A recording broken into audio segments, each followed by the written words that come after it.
Ok, pessoal. A gente aqui na nossa leitura bíblica coletiva tem um princípio, que é o princípio da gente ler o texto de novo, é nosso modus operandi, né? E depois disso, a gente vai partilhar os nossos sentimentos sobre o texto. Esse texto é um texto muito conhecido, Salmo 23. Então, assim, qual é a vantagem de pegar um Salmo 23? Um texto que a gente já falou com a gente, eu imagino que todo mundo aqui Deus já falou através desse texto. Então, tem uma história com esse texto, mas nós estamos num contexto histórico específico. E cada vez que a gente está dentro de um contexto específico, a gente entra em contato com o texto bíblico, esse texto fala com a gente de uma forma diferente, porque a gente está vivendo uma situação específica. Né? Então, quando a gente, Júnior, eu vou dar o mute no teu aqui, viu, Júnior? Que ele tá entrando e saindo uma zoadinha. Aí, quando a gente vai agora, no momento de pandemia, vai fazer uma leitura do Salmo 23, esse texto vai chegar para a gente de uma forma talvez diferente, porque ele chegou em outros momentos da vida da gente. Você entende isso? Compreende? Vocês têm essa experiência com o texto? Só antes queria ouvir vocês sobre isso. Você tem experiência de um texto ter falado com você e depois, de um outro momento da vida, você teve contato com esse texto e esse texto falou de uma forma diferente com você? Alguém já teve essa experiência? Sim? Isso tem acontecido esse período agora, né, dos estudos de quinta-feira. A gente tem revisitado muitos textos que eu tenho passado a enxergar por perspectivas diferentes que antes eu não enxergava, né? Por conta do contexto. Muito interessante isso. Júnior, quer falar? Não. Tá. Então é isso. A gente tem momentos diferentes da vida, esse texto vai falar com a gente de um jeito diferente. Então, nesse sentido, né? E aí, com a minha ajuda aqui da minha assistente de tecnologia, Thaís, eu vou destacar aqui o meu vídeo e vou colocar para vocês aqui o texto. A gente vai ler o texto aqui algumas vezes, tá certo? Duas vezes. A gente vai ler o texto aqui duas vezes. Salmo 23. Tá aparecendo aí para vocês? Direitinho? Tá aparecendo? Dá ok. Alguém fala aí se tá aparecendo. Ok, tá Pronto. aparecendo. Beleza. Obrigado. Tá certo. Então vamos lá. Salmo 23. Vamos ler. O Senhor é o meu pastor, nada me faltará. Deitar-me faz em pastos verdejantes, guia-me mansamente a águas tranquilas. Refrigera a minha alma, guia-me nas veredas da justiça por amor do seu nome.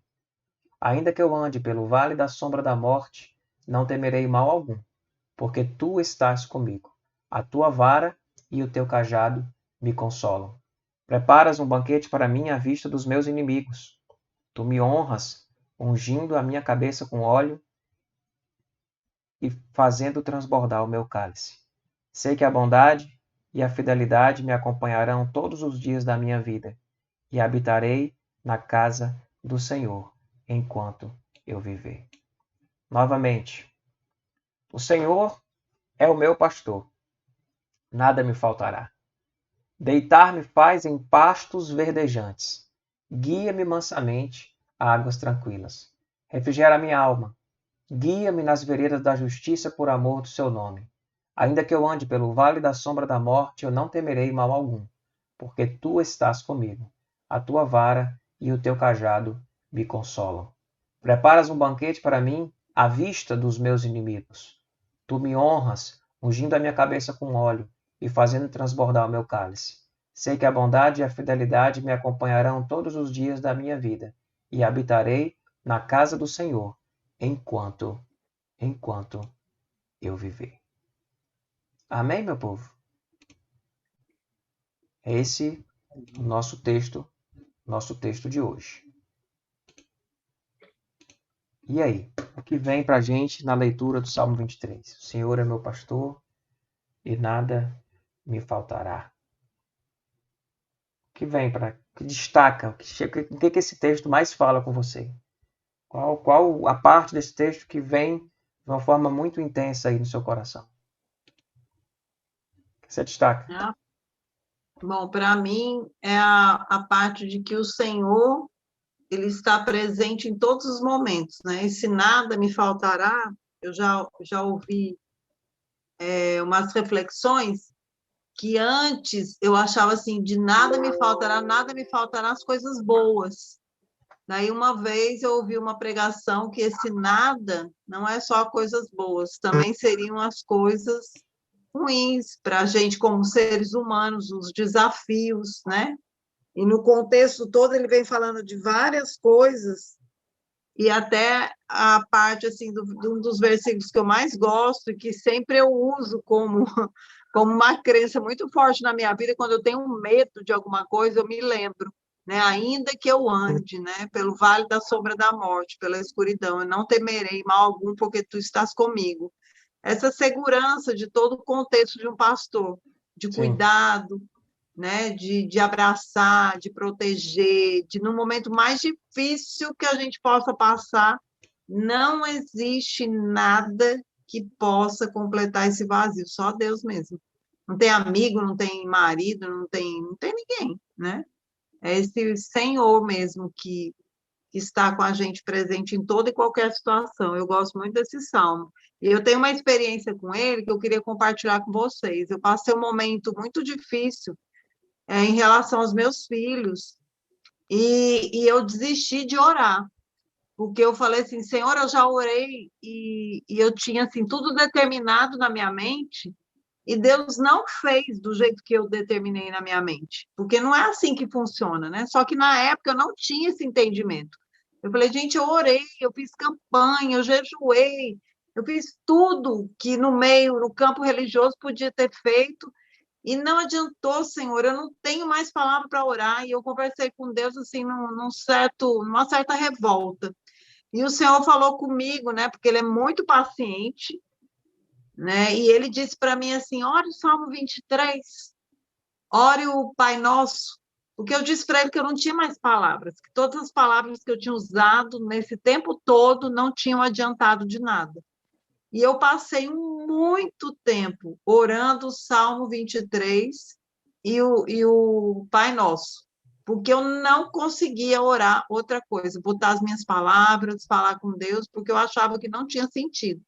E eu aprendi uma dependência tão incrível nesse salmo, que hoje, para a glória de Deus, eu consigo abrir a minha boca e contemplar que não é do meu jeito, mas é a vontade dele. E me alegrar pelo que eu tenho.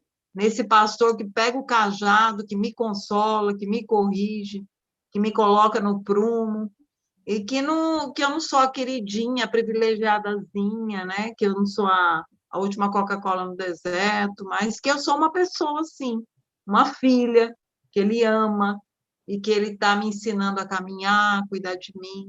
E é nesse contexto, ele é muito forte na minha vida, esse salmo. Amém, Ana. Amém.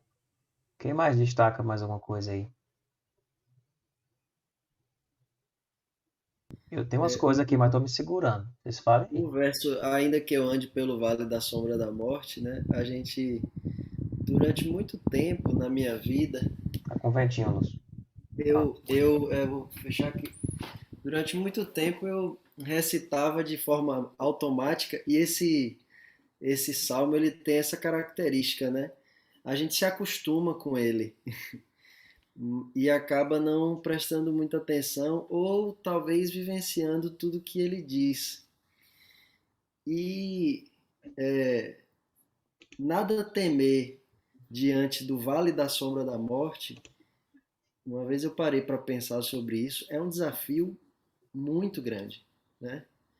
E eu enxergo aí um exercício de dependência muito grande de Deus, né? Eu acho que eu tive pouquíssimas experiências de enfrentar a Vale da Sombra da Morte, e acompanhei, né, experiência com grandes amigos, com problema de saúde e tudo, que vieram a falecer, e é difícil. É um desafio muito grande para a gente, mas a sensação que eu tenho aí é de entrega. Esse nada temerei, pelas experiências que eu tive, é dizer assim: é contigo, Deus. A partir daqui eu não consigo fazer mais nada. E aí, no caos, você acaba tendo essa sensação de se sentir acolhido, né? E se sentir confortado por Deus. Isso é uma experiência muito interessante, mas muito rara de viver, eu acho. Eu acho que é uma coisa extremamente desafiadora e que você tem poucas vezes na vida, né? Pelo menos a minha experiência foi essa, de poucas vezes enfrentar esse momento e viver isso de forma prática, né? Eu queria aproveitar essa Queria. fala do Lúcio, só para contextualizar aqui, esse salmo é Uhum, um salmo de Davi. uhum, E Davi, ele passou por isso várias vezes, né? Porque assim, ele não vive igual a gente, assim, numa cidade segura, assim, ele vivia, a gente tá dizendo cidade segura, tu mora onde, pastor?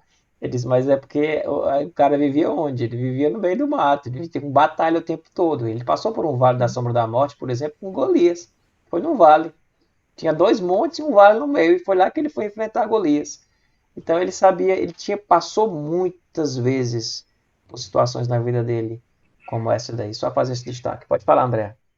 Não, eu ia colocar isso que o Lúcio falou, né? Que é assim muito difícil. Eu acho que é quase um milagre que acontece com a gente quando a gente está passando essa dificuldade, né? E o texto começa o Davi dizendo: "O Senhor é o meu pastor", né? Então é como o Lúcio colaborando com o que o Lúcio falou, é assim, é entrega mesmo. Então quando a gente deixa o Senhor ser o nosso pastor, quando a gente está passando os momentos de aflição, de grande dificuldade, é um milagre mesmo que acontece na vida da gente, assim, no meio de uma dificuldade grande, você conseguir ter paz, ter alegria, né? É algo assim que é um milagre mesmo, um milagre de Deus, é o fruto do Espírito na vida da gente, né? É a presença de Deus, é algo como, acho que foi a Ana Paula falou, que você não vai conseguir com ninguém, porque é algo que é milagre mesmo, é bênção de Deus Sobrenatural, né? quando a gente se entrega. O Davi começa dizendo, o Senhor é o meu pastor, ele começa se entregando,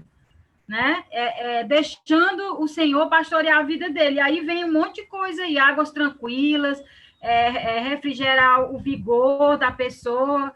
Eu me lembro, assim, não foi o Luz falando aí, né, que a gente passa, às vezes, poucas vezes, porque a gente, muitas vezes, no nosso dia a dia, a gente é tão agitado, a gente quer tanto resolver as coisas, que a gente não para dizer, Senhor, vem me pastorear, né? A gente vai no braço da gente, mas eu me lembro de um dia muito difícil, esse dia foi inesquecível. Acho que quem já assistiu algum curso meu já escutou falando isso. Foi um dia, eu não me lembro o que foi o problema, eu sei que eu chorei muito, e se eu não posso fazer mais nada, agora só o Senhor mesmo, que eu fiz, o que eu podia fazer eu já fiz, né? É a entrega, né?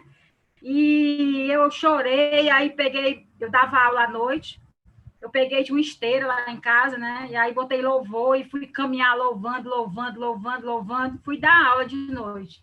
Terminei a minha última aula, assim, 10h30 da noite, uma aluna chegou para mim e disse assim, professora, a senhora está tão feliz hoje. Aí eu parei assim, chega, foi um choque assim para mim, né? Porque nunca ninguém tinha dito aquilo de noite para mim, daquela alegria estava vindo da onde? Milagre mesmo, milagre. Eu ter conseguido dar aula a noite todinha, ainda ter um aluno no final da noite para chegar dizendo que como eu estava feliz naquele dia, que tinha sido um dia tão difícil. Então, assim, é milagre mesmo. E é quando a gente se derrama mesmo, quando a gente se entrega. Eu acho que a gente devia fazer mais isso, né? Vocês estão falando de entrega aí. Esse primeiro versículo, o Senhor é o meu pastor. Essa primeira frase. Ele abre o salmo falando isso. Já vi alguém falando sobre esse texto dizendo que se ele não for o teu Senhor, ele não será o teu pastor. Então o pastoreio tem a ver com o senhorio. Né? Não porque ele só cuida de quem se reconhece ele como Senhor. Não. Mas é porque essa tranquilidade a gente só consegue quando a gente abre mão de ser o Senhor. É muito cansativo para a gente, é muito desgastante para a gente ser o Senhor da vida da gente. E a gente ser aquele mesmo que cuida da vida da gente. E quando a gente entende que existe um Senhor e que esse Senhor, ele cuida de mim, vem esse descanso, vem esse refrigério. É muito pesado, né? Eu acho que naquela esteira que a Andrea falou aí, ela estava ali, foi uma caminhada de entrega. Né? Por isso talvez ela tenha ido dar a aula leve, porque ela disse, eu não sou o Senhor, e não sou eu que cuido de mim. O Senhor é o Senhor, e o Senhor é que é o meu pastor. Né? É meu pastor, o Senhor é o meu pastor. Percebe que ele não diz assim, o Senhor é o meu pastor. Ele não será o teu pastor se primeiramente ele não for o teu Senhor. Ter ele como Senhor é, às vezes, abrir mão de ser o Senhor da sua própria vida. É entender que você não é Senhor da sua história, que você não é Senhor da sua vida. Né? E reconhecer ele como Senhor, para que ele possa cuidar de você. Enquanto a gente está ali querendo cuidar da vida da gente, acho que Deus está assim do lado, olhando e dizendo quando é que ele vai deixar o seu Senhor dele. Né? Então, assim, tem hora que a gente se rende, né? Geralmente quando a gente está no fundo do poço, né? A gente se rende. E aí, nessa rendição, a gente sai desse lugar. E ele vai para esse lugar. Aí ele começa a ser o Senhor. E aí essas coisas que falam no Salmo, né? No Salmo vai trazer o Senhor, deitar me faz em pasto. O que é isso para uma ovelha?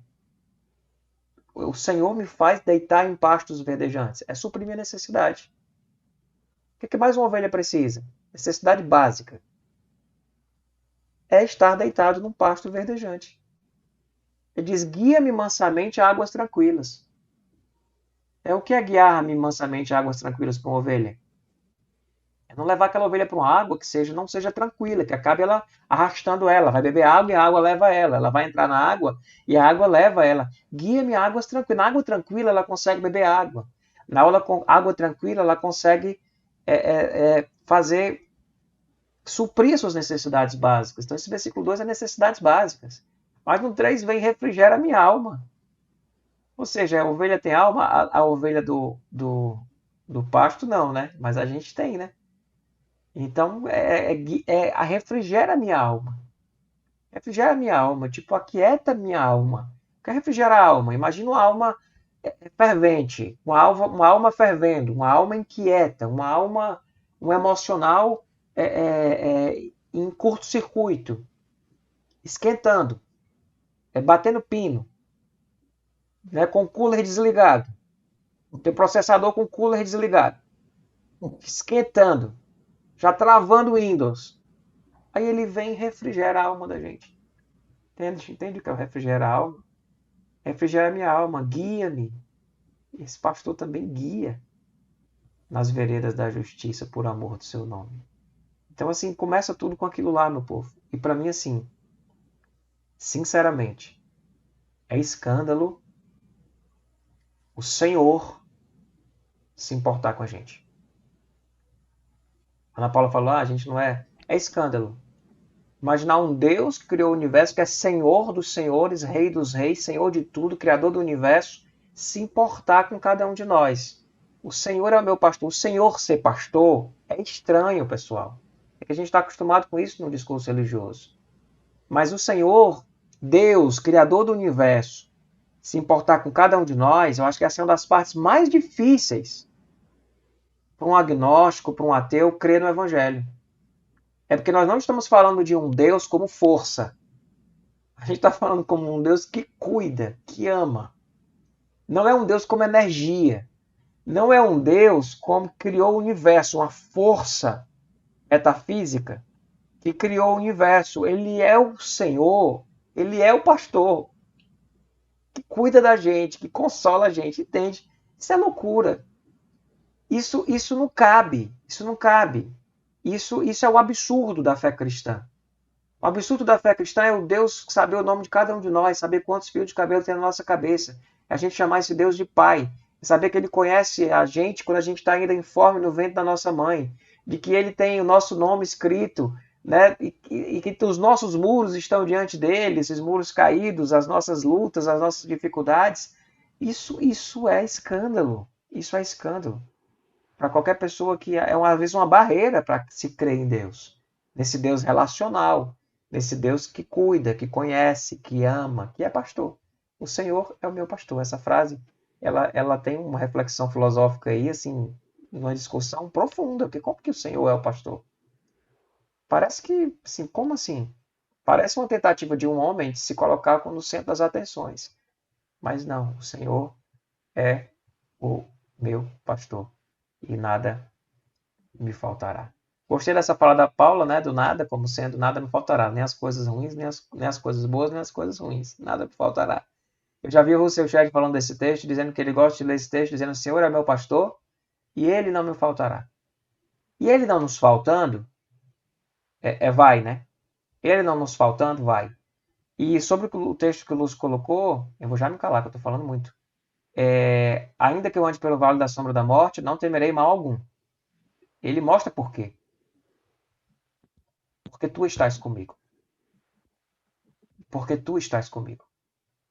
Essa consciência de que Deus está com a gente é o que leva a gente a não temer quando a gente está no vale. Pessoal, a morte de pessoas que não têm a convicção da eternidade da presença de Deus, ela é uma experiência diferente da morte de pessoas que não é que a pessoa não está com medo, mas o medo dela é na convicção de que o Senhor está ali com ela. Então, a serenidade, a tranquilidade nesse encontro é outra. Então, a consciência de que Deus está com a gente, e aí a tua vara e o teu cajado me consolam. Se consola é porque tem problema, né? Assim, aquela primeira frase lá de que nada me faltará, é tipo, se tem consolo é porque tem problema, né? E esses problemas existem, eles estão com a gente. E aí, Bruno? Fala, mano. Tá me ouvindo? Tô te ouvindo. Boa noite, pessoal. Você estava falando no começo aí sobre a história de a gente ter vários momentos que a gente faz a leitura do texto de forma diferente, né? Sim. E percebe de forma diferente. Esse texto aí, na primeira vez que... Não é claro que ele impactou várias vezes, mas a primeira vez que ele mostrou, assim, mais evidência na minha vida foi quando minha mãe estava doente, já com 3 anos, com câncer, já estava bem debilitada, estava perto já de falecer. E a esposa do pastor, que a gente fazia parte da igreja, ela chegou lá e ela chegou achando que ia consolar, né? E ela saiu de lá e realmente, até hoje ela fala sobre isso, toda vez que a gente fala sobre minha mãe, ela fala sobre isso. Que é quando ela chegou no hospital, que ela foi conversar com minha mãe, ela disse, eu me senti, eu que fui consolado por ela, eu que fui consolada por ela. Porque ela trazia uma tranquilidade e uma convicção e uma fortaleza tão grande que ela dizia, de onde é que essa mulher tira tudo isso? Porque era tanta dificuldade, era tanta dor, era tanta medicação, era tanta coisa. E ela conseguia ainda ter lucidez e falar de uma forma doce. Ela falava de uma forma doce para as pessoas que chegavam lá. E eu me sentava, às vezes, para ouvir, sabe o que ela dizia? E aí eu disse assim, ainda que eu ande pelo vale da sombra da morte, não temerei algum, porque tu estás comigo. Essa frase ela disse várias vezes, tu estás comigo, porque tu estás comigo, porque tu estás comigo, várias vezes, várias vezes. Essa foi a primeira vez que esse salmo me impactou bastante. Amém. E a outra vez foi quando eu estava assistindo a pregação do pastor, também há acho que uns 15 anos, eu nunca me esqueci disso, a forma como ele falou. Ele disse, olha, Deus não nos garante que nós não iremos passar pelos vales. Nós iremos passar por vales. E a Ana Paula fala de uma forma muito feliz, porque foi muito próximo do que ele falou. Assim, o nada é tudo.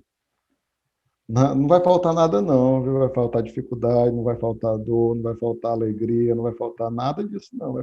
Vai ter tudo isso aí.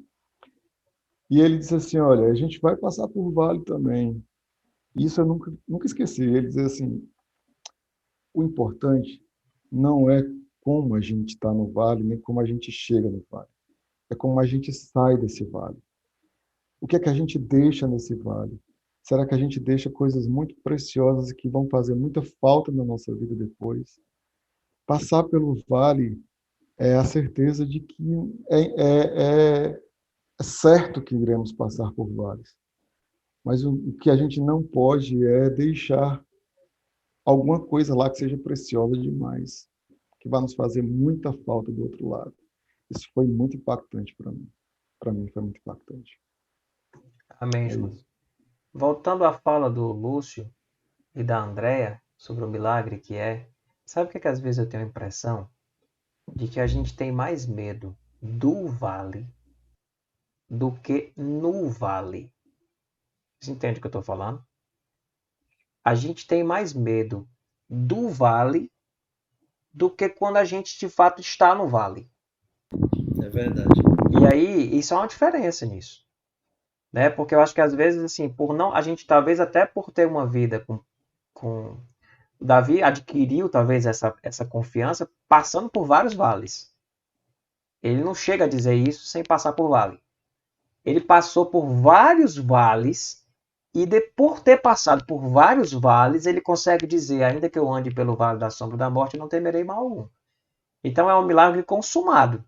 Ele não está falando da expectativa de um vale, que é o que a gente sofre tanto, que é a nossa ansiedade, né? Aí o medo das coisas ruins acontecerem. Parece que quando a coisa ruim acontece, a gente ganha uma força diferente. A gente se transforma em alguém diferente. Então, quando a gente está no vale, a gente talvez seja mais corajoso do que quando nós não estamos no vale. Porque a gente vive assustado, com medo do vale chegar na vida da gente. E aí, a gente sofre por antecipação, sofre muito por antecipação. Porque parece que quando o vale realmente se instala, a gente ganha uma coragem, ganha uma força que parece, pessoal, que de fato não vem da gente, não. Vem do Senhor, que é o nosso pastor, que está lá com a gente naquele vale. Michele, levantou a mão, pode falar. Então, você falou aí uma expressão, né, pastor, que também está relacionado com o que eu queria comentar, que é os muitos vales, né? Para mim, essa certeza desse conforto dos pastos verdejantes, né? E que, ainda que eu ande pelo vale, ou são muitos vales que a gente passa, a gente não tem mal algum, está muito relacionado também com a nossa maturidade de vida e maturidade espiritual. Com 20 e poucos anos, a gente passa por um tipo de vale e reage de uma forma diferente, né? Hoje eu tenho 47 e a Ana Paula, ela me inspira demais, demais. E eu acho lindo quando ela tá ainda do testemunho dela, né? O momento, a vivência dela com o Salmo. E é muito parecido, assim, com o que acontece comigo hoje, né? Quando eu tenho 47 anos e muitos vales, e ainda, como você disse, como é que eu estou saindo? Foi o Júnior que falou, né? Ô, Como é que eu Júnior. estou saindo desse vale? Hoje eu estava conversando com um amigo à tarde, eu dizendo exatamente para ele. Hoje eu me sinto como se eu estivesse no deserto, eu tenho a promessa da Terra Prometida, eu não sei para que lado a Terra Prometida fica, mas eu sei que essa Terra Prometida existe e que eu vou enxergar em algum momento a direção dela, né? Mas a Michelle, com 20 e poucos anos, ela ia estar num grau de ansiedade. E como é bom a gente olhar e ver essa caminhada. Porque talvez hoje o contexto seja muito menos favorável do que outros vales que eu passei, que eu tinha variáveis mais favoráveis, né? E a angústia era muito maior. Mas parece que a gente vai fortalecendo assim, o músculo espiritual, sabe? É como se fosse um músculo, né? Vai para academia fortalecer o músculo, né? Eu não vou, viu, gente? Academia nenhuma. Mas a turma vai. Eu só pedalo, hoje eu estou pedalando, mas assim, não fortaleço músculo nenhum, né? Em academia. Mas o músculo espiritual, eu acho que ele vai se fortalecendo também nesses muitos vales que a gente vai passando. Esse medo a gente só perde ele, meu povo, passando por vale. Não tem como não.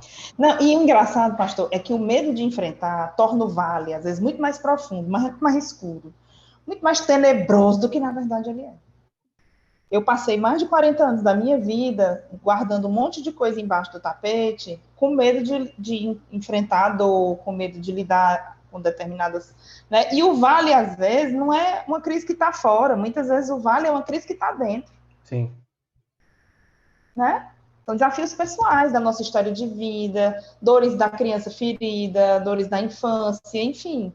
Então, chegou uma hora que eu não tinha o tapete, nem as pontinhas do tapete, você tem um lixinho ali, você vai e bota debaixo do tapete. O tapete continua lá, está todo mundo passando, ninguém vê a sujeira que está embaixo do tapete, porque tu dobrou um papelzinho ali, tu colocou ali. Só que chegou uma hora que tu já botou tanto papelzinho que o tapete subiu de uma maneira tal que as pontinhas nem encostam mais no chão, o tapete, ó. Tem um mondrongo no tapete, né? Embaixo do tapete. Tem um ser humano aí embaixo desse tapete, e tem, sou eu. Como dizia um amigo meu, que é muito engraçado, ele tinha umas expressões, estrobosou. Entendeu? Extrapolou todos os limites, tem mais canto para o tapete ficar, então tu tem que lidar, tu é obrigada a lidar com isso. Mondrongo é E aí cearense. a gente eu descobri, né? Meu locus de controle aqui. Aí eu descobri que se eu tivesse lidado com essa dor antes, eu tinha poupado tanta coisa na minha, né? Tantos outros sofrimentos. É muito melhor não temer o mal e lidar logo com ele de cara, porque poupa a gente um bocado de coisa, viu? Mas os vales ajudaram a entender que precisava tratar essas dores. Muito, muito, muito, muito, muito, Os muito. vales cumpriram o seu propósito também. Carol, você levantou a mão, Carol? Pode falar. Oi, boa noite. É mais para complementar mesmo assim, o que todo mundo vem falando, né? Que eu acho muito impressionante nesse salmo é a confiança, sabe? A segurança de Davi quando ele escreve tudo isso. Do que eu vejo muito assim, que às vezes a gente, como o pastor falou nisso, quer orquestrar a nossa vida, né? E é um caminho muito solitário a gente tomar esse rumo, essa direção, né? E tendo o Senhor, é esse alívio, é esse refrigério, essa calmaria, né? Mesmo que a gente não passe por momentos bons, a gente tem a certeza de que a gente não está só, de que o Senhor está ali, né? Com a gente, tá guiando, tá nos guiando, né? Tá nos direcionando. Então, era isso. Valeu, Carol. Valeu. Simara, você levantou a mão, Simara? Pode falar. Eu acho engraçado como a gente reage com a morte. Eu já passei pela morte 5 vezes, de quase morrer mesmo. Me lembro da segunda vez como se ela fosse hoje. Eu sou muito alérgica e eu já tive choques anafiláticos.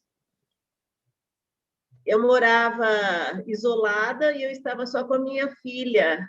Na época, ela devia ter uns 8, 9 anos. E eu fui picada por um inseto e eu estava sozinha com ela. E da minha casa até a portaria eram uns 2 quilômetros. Eu peguei o meu carro e eu falei para ela, filha, eu vou tentar chegar na portaria para pedir ajuda. Você vai comigo, mas fica tranquila. Alguma coisa vai acontecer. E eu já havia ligado para o meu marido, e ele já sabia, né, que tinha que sair correndo. Eu tenho 20 minutos para ser socorrida. Mas, assim, eu estava tão tranquila que eu ia morrer, mas eu só não queria que a minha filha me visse morrer. E aí eu fiquei pensando nisso que você falou, de no vale e do vale. Eu acho que é muito mais difícil viver do que morrer. É muito mais difícil viver. Você tem vontade de desistir, está passando por algum problema, você fala assim, meu Deus, eu quero morrer, porque eu não estou aguentando mais. E aí, de repente, quando vem a morte, teve outra vez também, a morte chegou tão pertinho, eu não sei por que não me levou. Mas, assim, eu fiquei pensando de uma coisa, quantas vezes eu duvidei que eu iria para os braços do Senhor, que é o fim do Salmo. E eu habitarei na casa do Senhor para sempre. Quantas vezes eu duvidei disso? E parece que agora Deus está falando assim para mim, ei, está me ouvindo? Você quer deixar de ser surda, por favor? Eu quero falar com você. Eu estou aqui. E aí eu estou, assim, redescobrindo a vida. Eu ainda oscilo do vale, eu ainda tem horas que eu não sei aonde eu estou caminhando. Mas eu já ouço, sabe aquela voz longe? Está falando, vem cá, vem cá. Eu consigo já perceber. Isso, ouvindo de novo esse salmo, porque acho que pelo menos umas 100 vezes todo mundo já viu esse salmo, já leu. Mas é aquela coisa que o Spurgeon falava, né? Que ele tinha, às vezes, 10 sermões de uma passagem bíblica. E esse salmo eu acho que dá mais de 1000 pregações. Dá sim. Ele é maravilhoso. Amém, Simara. Amém. Também. Amém. A Elisângela tinha levantado a mão, não foi? Foi ela que aí saiu na hora. Não sei se ela levantou a mão ou apertou no botão errado. Se quiser falar, Elisângela, pode falar, viu? É que, na verdade, eu acho que no vale, né, é que a nossa busca é mais intensa, né, pelo Senhor. Eu digo isso porque eu passei por um vale por pouco tempo e é o momento que a gente vai mais para os pés dele, né? É nesse momento que a gente está no vale, né? Que a gente busca a busca mais intensa e que é no momento que a gente vive uma experiência única com ele, né? E é difícil passar, mas eu digo assim, é difícil, é muito difícil passar, mas não sei se a gente às vezes precisa desse vale para estar mais próximo do Senhor, né? Nossa vida dia a dia é tão agitada, tantas coisas. Eu sinto que eu precisei passar por esse vale para intensificar, assim, mas ter certeza que ele estava do meu lado, que ele estava comigo. Sim, sim. Meu povo, tem uma coisa desse texto, e a gente já está aqui praticamente já chegando para o final, que uma coisa que eu já escutei desse texto também, quero repetir para vocês, é que ele diz, ainda que eu ande pelo vale da sombra da morte. O vale, a gente está falando bastante do vale, né? O vale, ele é um lugar para a gente andar. Ele não é um lugar para a gente morar. Nós estamos de passagem nesse vale. E isso também precisa ser lembrado. Nós estamos andando pelo vale, não more no vale. Não resida no vale. O vale não é lugar de nós nos eternizarmos nele. Como a Simara falou, o lugar que nós vamos habitar para sempre é na casa do Senhor. Que o Salmo encerra dizendo isso. O vale é o lugar da gente andar. É o lugar da gente andar e caminhar. E quando eu falei esse trocadilho de que eu acho que a gente está com muito mais medo do vale do que no vale, e tem mais medo do vale do que no vale em si, o medo quando estamos realmente no vale, eu não estou diminuindo a dor do vale e o medo do vale, mas porque nós temos vivido numa sociedade que tem estado assustada demais com tudo. A gente sofre, existe uma ansiedade que tem a ver com medo, generalizada. Para mim, existe uma ansiedade estrutural.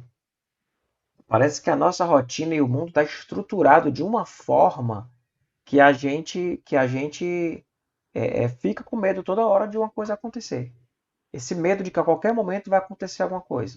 A qualquer momento a gente vai ter uma desgraça e uma coisa ruim vai estar acontecendo. Leva a gente, às vezes, a passar a vida com medo do vale.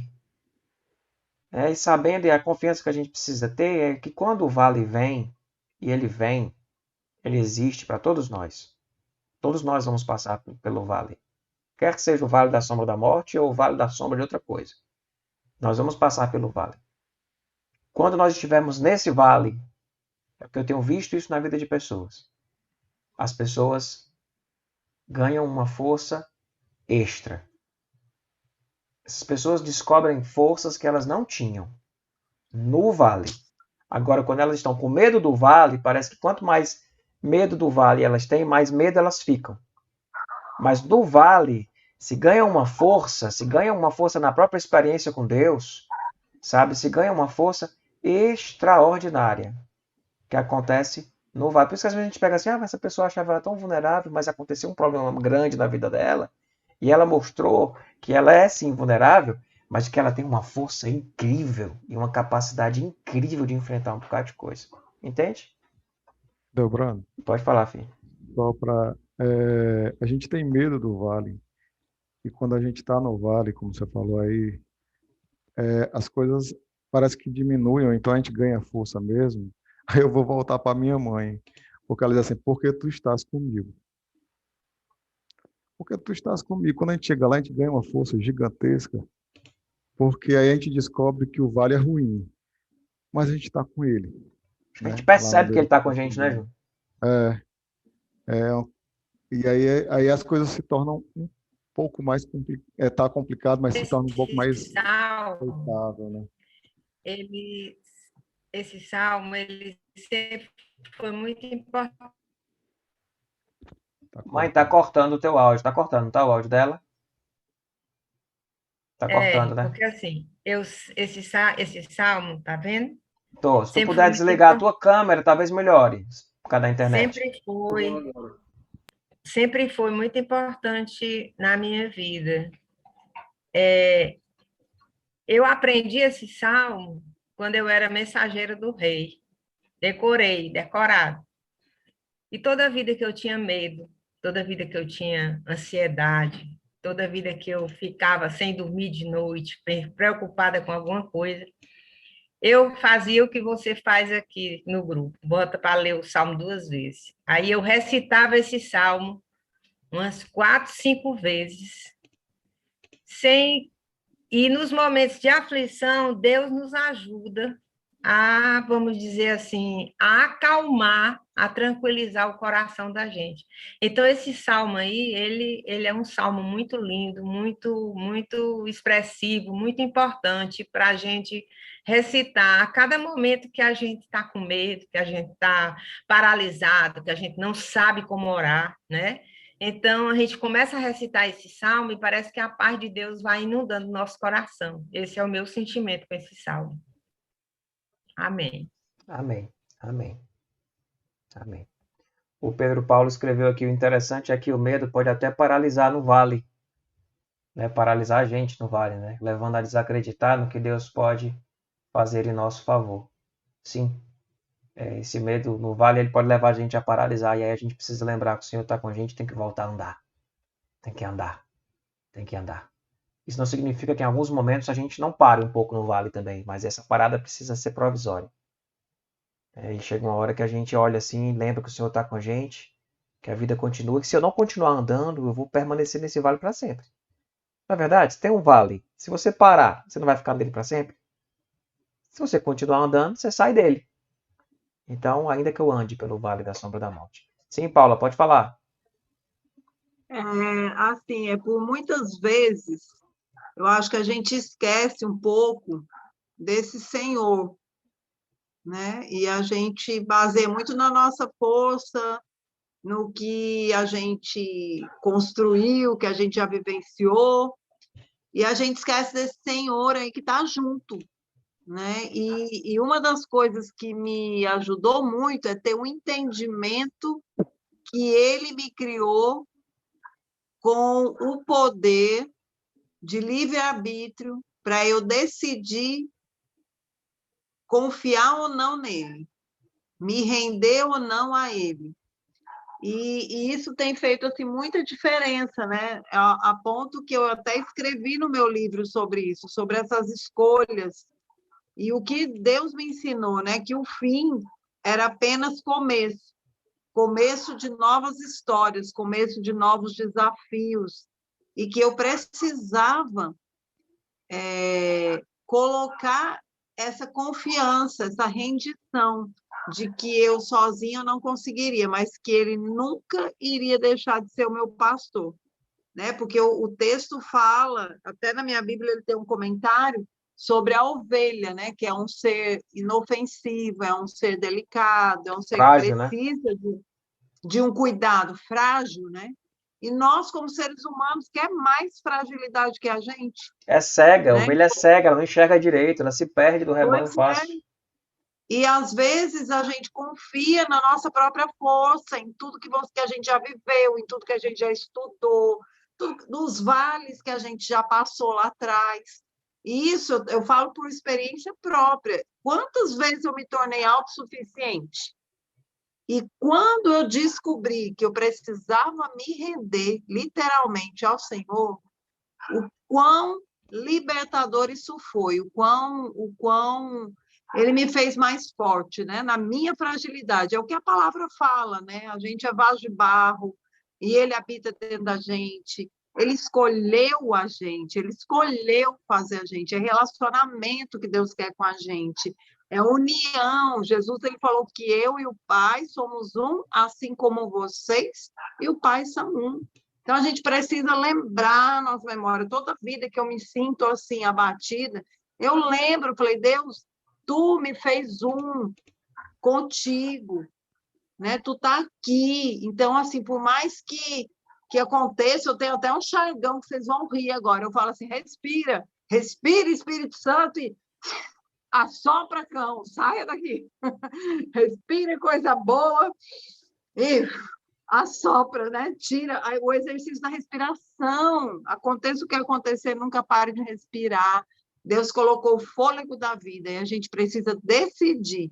Não é fácil, mas o fim são grandes, né? E começos de novas histórias. A gente precisa decidir, né? E crer nessa cruz que, pela graça, ele nos dá a chance de crescer um pouco mais, né? Tem até aquela música. Tu me dás a chance de crescer um pouco mais. Cada vez que a minha fé é provada, tu me dás a chance de crescer um pouco mais. Os vales têm propósitos. E eles cumprem essa esse música propósito. fala, né? Os vales. Sim, sim. As montanhas e vales, que atravesso. As montanhas e vales que atravesso me levam para perto de ti. Isso. Né? Então, E é bom, é bom. É bom demais. Olha, é bom demais, gente. É bom demais andar nesse vale. É bom demais a gente ter essa certeza, essa convicção. Né? Porque a gente cresce, a gente conhece Deus, né? Como Jó. A gente fica com Deus assim, agarrado. Eu acho, Ana Paula, que é bom mesmo quando passa, assim. Quando você passa pelo vale, que você olha assim para trás e diz, rapaz, foi bom, né? Foi bom, que experiência eu vivi. Agora, quando o cabo tá no vale mesmo. No vale o antes do vale é um problema. O vale também é um problema. No pós-vale, você vai olhar para trás e vai dizer, foi show.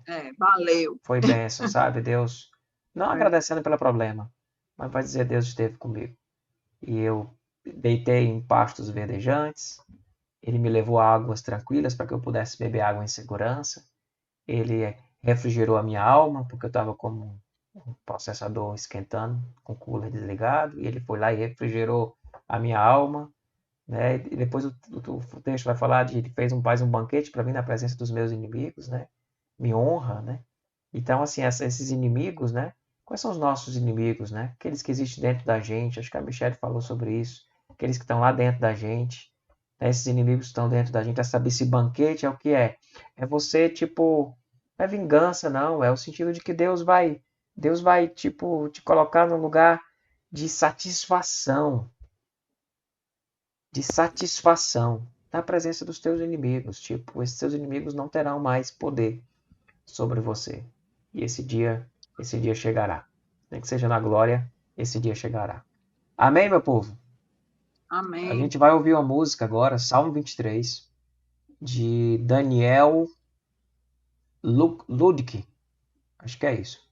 Meu Pastor, o nome da música. Meu Pastor, para depois procurar aí, você procurar e procurar ouvir. De Daniel Ludwig. É Ludtke.